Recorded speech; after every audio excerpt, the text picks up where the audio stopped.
प्रेम से बोलिए राजा रामचंद्र भगवान की जय। परम पवित्र पावन भगवान की ये कथा हम सबको आह्लादित करती है, आनंद देती है और जीवन जीने की सीख देती है।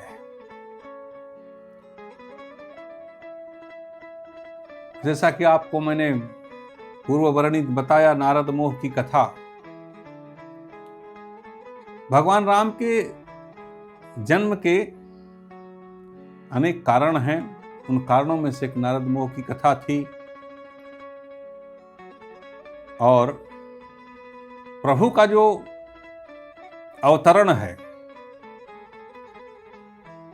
वो इस पृथ्वी पर, जब जब इस पृथ्वी पर धर्म की हानि हुई, विप्र बंधु बांधवों से लेकर के नाना प्रकार की कुरीतियों को अपनाने वाले आतताई असुरों का प्रभाव बढ़ा, तो प्रभु का आगमन इस पृथ्वी पर हुआ। पृथ्वी जब कराह करने लगी, याद रहे भगवान विष्णु की दो पत्नियां हैं, एक श्रीदेवी एक भूदेवी। श्रीदेवी के साथ क्षीर सागर में बैकुंठपुरी में विराजते हैं और ये भूदेवी भगवान विष्णु की अर्धांगिनी है, ये माता जो सबका भार वहन करके चलती है। ऐसा शास्त्रों में वर्णित है। शेषावतार इसे अपने फन पर धारण किए हुए हैं। तो जब इसका क्रंदन कराह निकलता है तब प्रभु का अवतरण होता है। इस धरती को भयमुक्त, असुर मुक्त करने के लिए, आतताइयों को समाप्त करके और धर्म की संस्थापना करते हैं। इसमें हर तरह का अनुभूति है, आनंद है। आप कहीं से, किसी भी स्थान से, किसी भी घाट पर बैठ करके कुछ इसमें से निकालना चाहते हैं तो निकाल सकते हैं, किसी भी स्थान से। और हर लोग अपने अपने घाट में बैठे हुए हैं, सबने अपना अपना अनुभव कहा है। चाहे वो शिव जी का अनुभव हो, कागभुसुंडी का अनुभव हो, हनुमान जी का अनुभव हो, सबने अपने अपने अनुभव को कहा है और अपने अपने विचारों को प्रकट किया है। पृथ्वी के प्रजा पालन करने वाले महाराज दशरथ युद्ध भूमि से युद्ध जीत करके आते हैं। युद्ध जीतने के बाद जब वो अयोध्या में प्रवेश करते हैं, पहुंचते हैं, तो क्या देखते हैं देव वहां पर दशरथ जी कि उनका सामान्य कर्मचारी भी, छोटा से छोटा सैनिक भी अपने पुत्र से, अपने परिजन परिवार सबसे मिल रहा है, सब गले मिल रहे हैं। अब यहां पर दशरथ जी के मन में एक आत्मग्लानि होती है, विक्षोभ होता है। राजा व्याकुल होते हैं कि मैं संपूर्ण पृथ्वी का राजा हूं, चक्रवर्ती सम्राट हूं, मेरे पास 3 रानियां हैं, सब कुछ मेरे महल में है, लेकिन मुझे पुत्र नहीं है। जैसे उन्होंने देखा अपने सैनिकों को, सिपाहियों को अपने पुत्रों से गले मिलते हुए, तो महाराज दशरथ के मन में आत्मग्लानि हुई। पृथ्वी का स्वामी, महिपाल, पालन करने वाला महाराज दशरथ के मन में ये विचार आता है। एक बार भूपति मन माही, एक बार भूपति मन माही, भई गलानी मोरे सुत नाही। आत्मग्लानि होने लगी महाराज दशरथ को कि सब कुछ मेरे वैभव से लेकर के सब कुछ संपन्नता मेरे पास है, लेकिन मुझे पुत्र नहीं है। ऐसा मन में विचार करते हुए महाराज दशरथ को रात्रि में नींद नहीं आई। और जैसे ही सुबह हुआ तो चक्रवर्ती सम्राट महाराज दशरथ गुरुद्वार की तरफ चले। महर्षि वशिष्ठ के आश्रम की तरफ चले। एक बार भूपति मन माही, भई गलानी मोरे सुत नाही। श्रृंगी ऋषि, और गुरु वशिष्ठ के पास जाते हैं तो गुरु वशिष्ठ क्या किया उन्होंने? श्रृंगी ऋषि वशिष्ठ बोलावा, पुत्र हेतु शुभ यज्ञ करावा। पुत्र कामिष्ट यज्ञ आरंभ कराया। किन्होंने? महर्षि वशिष्ठ ने कराया। महाराज दशरथ नंगे पांव पुत्र प्राप्ति की कामना को लेकर के गुरुद्वार की तरफ जा रहे हैं। राजद्वार किधर जा रहा है? गुरुद्वार की तरफ जा रहा है। मन में उनके विक्षोभ है कि हमारे पास सब कुछ होते हुए, 3 रानियों को होते हुए भी मुझे पुत्र नहीं है। ऐसा महाराज दशरथ महर्षि वशिष्ठ के आश्रम में जा करके अपनी व्यथा को कहते हैं। तो गुरु वशिष्ठ वहाँ पर श्रृंग ऋषि को बुलाते हैं और श्रृंग ऋषि जी को बुला करके पुत्र कामिष्ट यज्ञ आरंभ करते हैं, पुत्र के कामना के लिए। और वहाँ पर जब पुत्र कामिष्ट यज्ञ आरंभ करते हैं तो अग्निदेव प्रसन्न होते हैं, चरु में खीर लेकर के आते हैं। उस भाग को वो महाराज दशरथ को देते हैं। दशरथ जी ने उस भाग को माता कौशल्या को दिया, कैकेयी को दिया, और कैकेयी और कौशल्या ने दोनों लोगों ने सुमित्रा जी को अपने अपने भाग के अंश को दिया। तो माँ कौशल्या से प्रभु श्री राम और कैकेयी से भरत और सुमित्रा जी से लक्ष्मण और शत्रुघ्न जी का अवतरण होता है। प्रभु का आगमन होता है इस पृथ्वी के ऊपर में। इस प्रकार बड़ा ही सुरम्य आनंद युक्त वातावरण हो जाए। यहाँ पर एक बात स्पष्ट कर दूं कि महाराज दशरथ को 3 पत्नी क्यों है, 4 क्यों नहीं? महाराज दशरथ को 3 पत्नी ही क्यों है, 4 क्यों नहीं? तो स्पष्ट है ये तीनों जो माताएं हैं वो अपने आप में 3 कांड हैं। ये तीनों कौन है? बोले 3 कांड है। कौशल्या माता ज्ञान कांड है, सुमित्रा माता भक्ति कांड है, और कैकेयी माता कर्म कांड है। ये 3 कांड है। इस प्रकार प्रभु श्री राम, लक्ष्मण, भरत और शत्रुघ्न, ये तीनों का अयोध्या में महाराज दशरथ के घर आगमन होता है। नवमी का तिथि है और वहां पर नवरात्रि का महोत्सव मनाया जा रहा था। समय कालांतर में समय व्यतीत हुआ और महाराज दशरथ के पास में आकर के एक कंचु की एक दासी ने संदेश सुनाया। समय व्यतीत हुआ।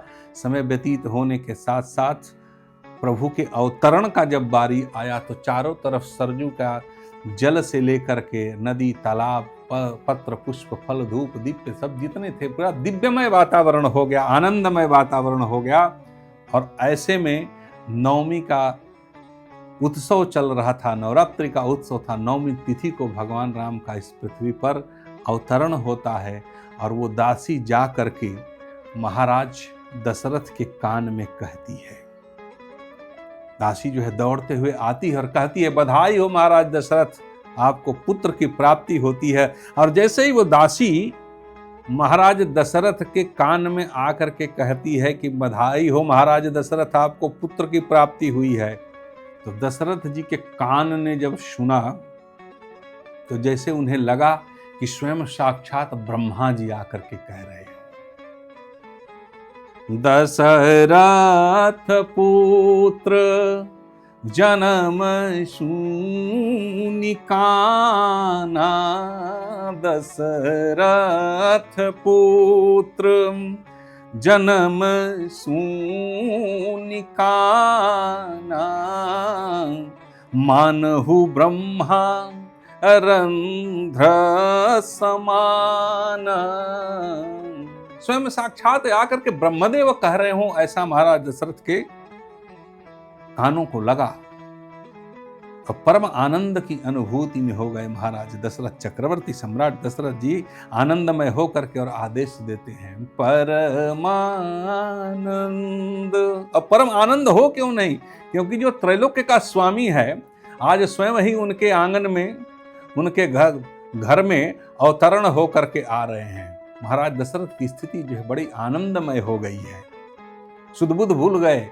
इतने खुशी से आज दशरथ जी का रोम रोम जागृत हो गया और उन्होंने आदेश किया परमानंद मगन मन राजा, कहा बुलाई बजावहु बाजा।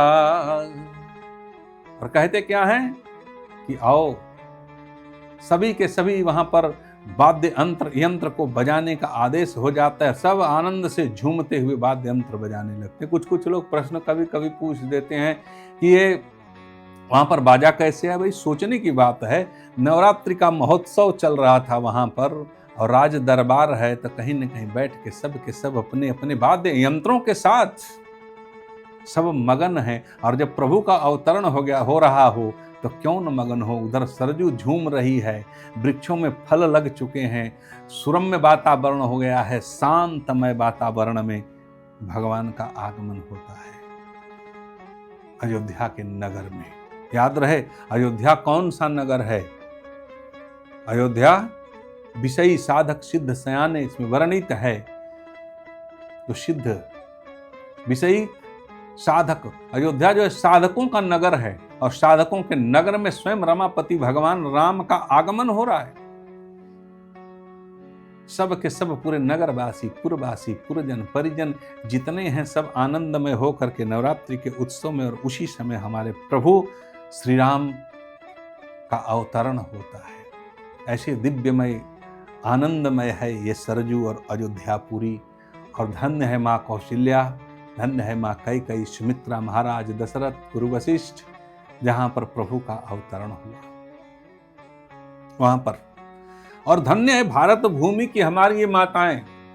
जब प्रभु का अवतरण हो रहा था तो उन्होंने अवतरण के समय क्या किया? बाल रूप में नहीं आए। पहले माँ कौशल्या और प्रभु का संवाद हुआ। माता ने कहा कि देखिए भाई, अब तो बड़ा संदेह हो जाएगा, क्योंकि बालक जो होता है उसको तो बालक के रूप में होना चाहिए। आप तो पूरा जो है चतुर्भुज रूप धारण करके सामने आ गए, बालक तो छोटा होता है। भगवान ने माँ की बात को मान करके अपना छोटा रूप बना लिया।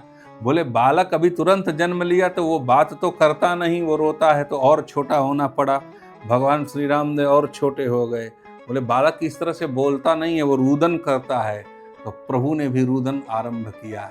इस प्रकार माँ ने उन्हें बाल स्वरूप में, बंदो बाल रूप सोई रामो, भगवान राम का जो बाल रूप का छवि है वो दर्शन का अद्भुत उसके महत्व और आनंद है।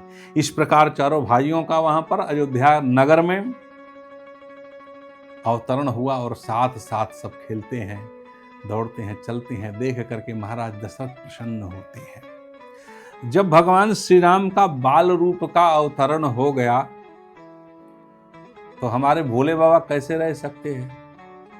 भगवान शिव ने कैलाश मानस मानसरोवर से चला अयोध्या की तरफ उनके बाल रूप का दर्शन करने के लिए।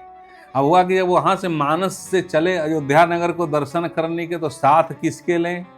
तो साथ में काग भुसुंडी को लिया, काग भुसुंडी जी को लिया।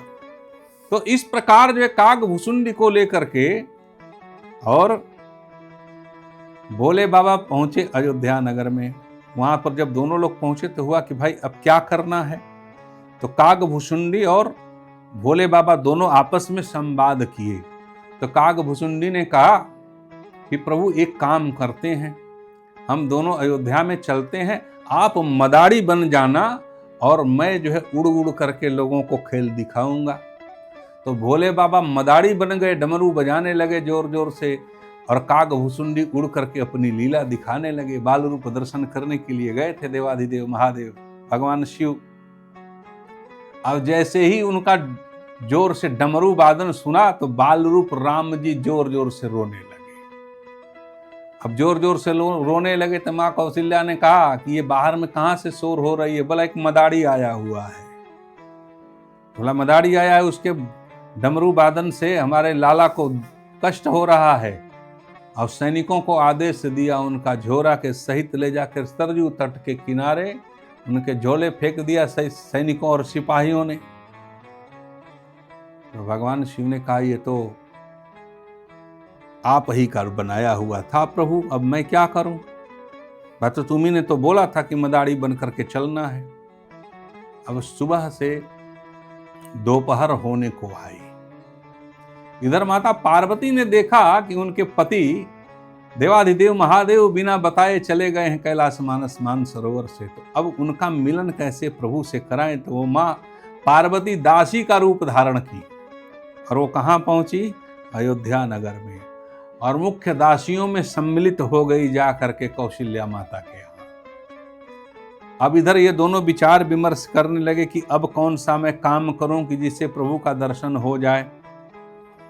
तो भगवान शिव ने कहा कि अब देखो तुम्हारा तो जो प्रोग्राम था, तुमने जो रचना रची वो तो फेल हो गया। अब मेरा भी रचना सुनो। अब हम जो है ज्योतिषी बनते हैं। तो भगवान शंकर जो है वो ज्योतिषी बन गए और कागभुसुंडी को अपना असिस्टेंट रख लिया कि हम जो बताएंगे उसका ये व्याख्या करेगा, ये लिखेगा। अब ये दोनों गए।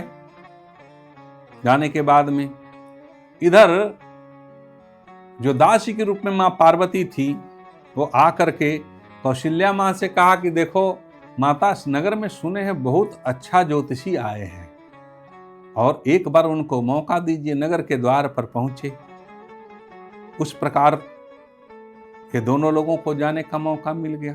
तो कौशल्या माँ ने कहा देखो एक बात सुनो, बात ऐसा है कि दोनों आएंगे या एक आएंगे। बोला कि किसी एक को आने दो, ये तो ज्योतिष बताएंगे। तो ये क्या करेंगे, बोले ये व्याख्या करते हैं, इनको भी आना जरूरी है। अब यार कागभुसुंडी सोचने लगे मनी मन में कि बा प्रभु सारा दिन तो घुमाते रहे, आप अकेले जा रहे हैं मुझे छोड़ करके। माता पार्वती की कृपा से दोनों लोग को महल में प्रवेश मिला। वहां महल में जब प्रवेश मिला तो गए। जाने के बाद में जैसे ही बाल रूप को देखा और हस्तरेखा देख करके देवाधिदेव महादेव भगवान का दर्शन किए, तो उन्होंने कहा कि मैं सिर्फ हस्तरेखा ही नहीं देखता हूं, मैं और भी विद्या जानता हूं। आप अपने बालक को मुझे गोद में दें तो मैं इसके साथ साथ तंत्र मंत्र यंत्र भी जानता हूं। मां ने सामने ला करके रख दिया भगवान श्री राम को और पहले लोगों को दिव्य भोजन प्रसाद ग्रहण कराया, उसके बाद ले गए और प्रभु का दर्शन पाया इन्होंने। अब कौशल्या मां सोचने लगी कि कहां से तुम पकड़ करके दो महान पुरुषों को ले आई हो। एक देखता है तो देखता ही रह गया, कागभुसुंडी देखे तो देखते ही रह गए। और भगवान शिव ने जैसे ही प्रभु को गोद में लिया बाल रूप में, तो उनकी समाधि लग गई। तो कौशल्या माँ ने कहा कि कहां से तुम पकड़ करके लाई हो। एक देखता है तो देखता ही रह जाता है और एक आंख बंद किया, समाधि लगाया तो समाधि में ही चला गया। तब भगवान राम ने अपने छोटे छोटे कर कमलों से, हाथों से भोले बाबा की दाढ़ी को हिलाया और कहा कि अब तो समाधि तोड़ दीजिए।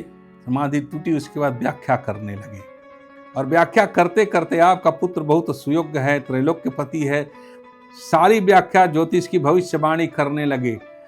अब भगवान श्री राम को लगा कि ये सब कुछ आज ही व्याख्या कर देंगे तो आगे क्या होगा।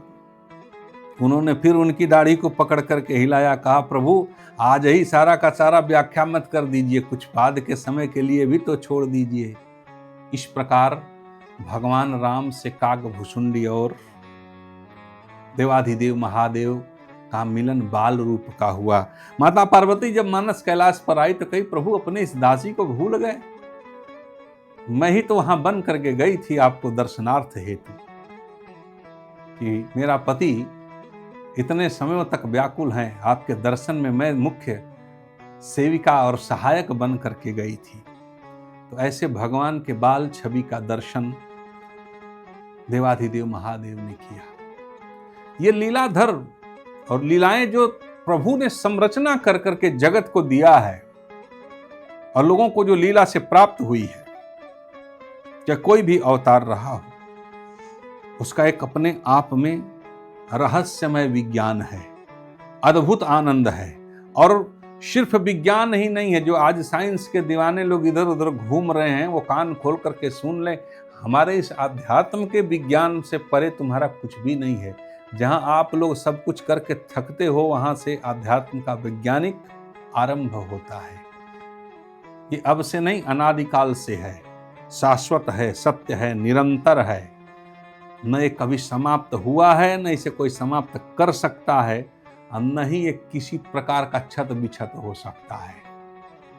ये लोगों के विचारों में आदान प्रदान की चीजें चलेगी, ये आज नहीं तो कल निरंतर इस त्रैलोक्य के ब्रह्मांडीय व्यवस्था जो बनाई गई है, उसमें सब चलता रहेगा। तो ऐसे प्रभु के अवतरण में, और जहां भी जन्म लिया, जिस जिस स्थान पर प्रभु गए हैं, उसी स्थान पर सब के सब तीर्थ है। तीर्थ सकल तहां चली आई, राम बसए जिनका ये मन माही। जिनके हृदय में, जिनके श्वास में, हर जगह, हर क्षण, एक एक पल, सभी जगह राम व्याप्त है। राम खोजने की जरूरत नहीं है। राम को यत्र तत्र ढूंढने की जरूरत नहीं है, भटकने की जरूरत नहीं है। राम कब नहीं है? राम तो आपके अंदर है। सो हम स्मृति वृत्ति अखंडा, जिस प्रभु को आप ढूंढ रहे हो, उसी में राम है। ये राम की लीला अपरंपार है। राम लीलाधर है। राम लीलाधर है, अवतरित है, और हर जगहों पर, हर क्षण में, किसी भी युग में कहीं पर भी आप देख सकते हैं तो आपको राम ही दिखाई देगा। हर नामों में शेष राम ही है। राम शेष है, राम विशेष है, राम राम यतन है, राम राममय है, राम सीतापति है। जनक के हृदयों से लेकर के, जनक के गलियों से लेकर के, और अयोध्या नगर से लेकर के, संपूर्ण पृथ्वी पर जिधर भी आप जा करके देखेंगे, उधर आपको राम ही नजर आएंगे। ये राम का स्वभाव है। राम प्रभाव में है, स्वभाव में है। जिधर देखें उधर राम में ये जगत नजर आता है।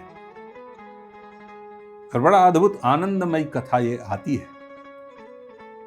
जिधर भी जाएं, जहां भी देखें, तो वहां पर ये कथा आकर के मिलती है। तो राम जन्म का अब आप लोगों को मैं दूसरा कारण वर्णन करता हूं कि दूसरा कारण क्या था। मनु और शत्रुपा, ये दोनों लोगों ने बहुत तपस्या किया, और यहां तक तपस्या किया कि इनके शरीर में चींटियों ने घर बना लिया, और चिड़िया ने बाल में घोंसला बना लिया। घनघोर तपस्या हुई। एक कथा का ये भी रूप, जिसके कारण से प्रभु प्रसन्न होकर के आए, वरदान दिया कि हम आपके कुल में अवतरण लेकर के आएंगे। प्रभु ने कहा कि आपके यहां, और एक ऐसा वर्णन मिलता है कि एक बार महाराजा रघु अपने वैभव संपन्नता के साथ इतना तपस्वी थे, तपश्चर्या किए कि उनके तप का जो पुण्य फल था, उसकी रखवाली स्वयं भगवान विष्णु कर रहे थे। उनके तप के जो पुण्य बल का वृक्ष था, उसका स्वयं रक्षा कौन कर रहे थे? भगवान विष्णु खुद ही रखवाली कर रहे थे। महाराजा रघु की परीक्षण के दृष्टिकोण से महामाया लक्ष्मी को प्रेरित करते हुए भगवान विष्णु ने कहा कि हे देवी, आप मेरा सहयोग करो और पृथ्वी लोक पर महाराजा रघु का परीक्षण करो। महामाया लक्ष्मी एक विप्रवेश धारण करके पृथ्वी पर आई अयोध्यापुरी में। अयोध्यापुरी में आने के बाद में उन्होंने महाराज रघु के महल की तरफ प्रवेश किया। विप्र आगमन सुनकर के महाराजा रघु ने निज आसन, जिस पर स्वयं बैठते थे चक्रवर्ती सम्राट महाराजा रघु, उसी आसन पर बिठाया और कहा कि महाराज आदेश कीजिए। विप्रवेशधारी महामाया लक्ष्मी ने कहा कि महाराजा रघु, आपकी तपस्या और मेरी तपस्या एक जैसी है। फर्क बस इतना है कि आपके पास ये सारा वैभव है, दास दासियां रानियां सब कुछ हैं, हमारे पास ये नहीं है। महाराज दशरथ ने कहा कि महाराज संकल्प कीजिए, और संकल्प करने के बाद में संपूर्ण अयोध्या नगर सहित दास दासी राजा प्रजा सब कुछ उन्होंने दान कर दिया। अभिदान दे करके निकल गए महाराजा रघु, और उधर भगवान विष्णु ने भी विप्र रूप धारण कर करके आए, और आने के बाद में वहां पर एक चीर फल दिया। अब वो चीर फल को प्राप्त होने के बाद में महाराजा रघु ने कहा कि हमें इसकी तो कोई कल्पना और कामना है नहीं, इसलिए ये फल अभी अभी जिस विप्र देवता को मैंने अपना सारा संपूर्ण राज्य दान किया है उन्हीं को दे देते हैं। अब जैसे ही ले जा करके उन्होंने दिया उस फल को, तो विप्रवेशधारी महामाया लक्ष्मी ने कहा कि इस प्रकार का मुझे एक फल और चाहिए। अब जैसे ही आगे बढ़े महाराजा रघु, उन्होंने कहा कि ये फल आपको कहां से प्राप्त हुआ विप्रवेशधारी? उन्होंने कहा कि ये फल तो हमें भगवान शिव से प्राप्त हुआ। अब वहां से विप्रवेशधारी तो बता करके चले गए, स्वयं श्री हरिनारायण विष्णु थे। अब यहां महाराजा रघु जब पहुंचे शिव के धाम में, शिवलोक में पहुंचे, तो उन्होंने कहा कि ये फल, ध्यान करके देखा, उन्होंने कहा ये फल तो मुझे ब्रह्मा जी से प्राप्त हुआ था। अब वहां से महाराजा रघु जो है ब्रह्मलोक को गए और ब्रह्मा जी से पूछा। ब्रह्मा जी ने ध्यान करके देखा और लीला समझ गए प्रभु का। उन्होंने कहा कि देखिए ये फल तो मुझे विष्णु लोक से प्राप्त हुआ, आप भगवान विष्णु के पास जाइए, वहीं आपको ये फल प्राप्त होगा। वहां से महाराजा रघु जो थे वो बैकुंठपुरी को गए, और जैसे ही वहां पर प्रवेश करते हैं तो भगवान विष्णु कहते हैं कि हे महाराजा रघु, आप आ गए, ये लीजिए आप। महाराजा रघु ने कहा कि प्रभु मुझे इसमें से एक फल चाहिए। उन्होंने कहा आप एक फल की बात कर रहे हैं, ये आपके पुण्य बल का लगाए अनगिनत जो बागीचा है, इसकी मैं खुद ही रखवाली कर रहा हूं, इसलिए आप अपने बागीचे को संभालिए। अब इतना सुनने के बाद में महाराज रघु ने कहा कि प्रभु एक मेरे ऊपर कृपा कर दीजिए, मुझे पृथ्वी लोक पर जाना है और वहां से किसी को लेकर के आना है। पृथ्वी पर गए और महामाया माँ लक्ष्मी को लेकर के, जो भी प्रवेशधारी थी, वहां पर पहुंची बैकुंठपुरी में। और महाराज रघु ने कहा कि संकल्प कीजिए, संकल्प कीजिए, मैं अपने संपूर्ण पुण्य का ये बागीचा जो है दान करता हूं। जैसे ही दान करने के लिए हुए, वहां पर महामाया लक्ष्मी प्रकट हो गई और उन्होंने कहा कि हे राजन रघु, मैं आपके इस तपस्या से प्रसन्न हूं और आपके कुल में मैं अवतरण लेकर के आऊंगा। और ऐसा मानस में वर्णित भी है, रघुकुल रीति सदा चली आई, रघुकुल रीति सदा चली आई, प्राण जाई पर बचन न जाई। तो अपने वचन का पालन किया है। तो राम के जन्म का एक कारण यह भी है, जिसने अपने संपूर्ण पुण्य को दान कर दिया और रघुवंश में जन्म लेकर के आए भगवान श्री राम। तो राम के जन्म के अनेक कारण हैं और संपूर्ण कारणों का एक ही स्रोत है, वह है तपस्या, पुण्य बल। और जब जब इस पृथ्वी पर आतताई और अत्याचारियों का प्रभाव बढ़ेगा, तब तक किसी न किसी रूप में, राम के रूप में, कृष्ण के रूप में, दुर्गा के रूप में, कहीं न कहीं से शिव के रूप में, कोई न कोई रूप में अवतरण ले करके लोग आते हैं और संपूर्ण पृथ्वी को भयमुक्त कर करके जाते हैं। इसलिए किसी भी सनातनी को, किसी भी व्यक्ति को भय में जीने की आवश्यकता नहीं है। ये पंच भौतिक शरीर है, आज नहीं तो कल इसको समाप्त होना है। इसलिए अपने वक्त को, समय को देखते हुए आम जनमानस को यही संदेश है कि संसार में रहते हुए आप सब कुछ मर्यादा के साथ चलिए। एक बार यम भी आपके सामने आएंगे तो वह भी विचार करेंगे कि इस व्यक्ति ने तपस्या किया है, राम के नाम का सुमिरन किया है, प्रभु का स्मरण किया है, तो वह भी आदर और सम्मान भाव से आपको ले जाएंगे। क्योंकि मनुष्य का विहित कर्म और जो उसका निज कर्म है, जो तपस्या है, वही उसके जीवन में काम आती है। ये ध्रुव सत्य है, इसमें किसी प्रकार का कोई संदेह करने की जरूरत नहीं है। प्रेम से बोलिए राजा रामचंद्र भगवान की जय।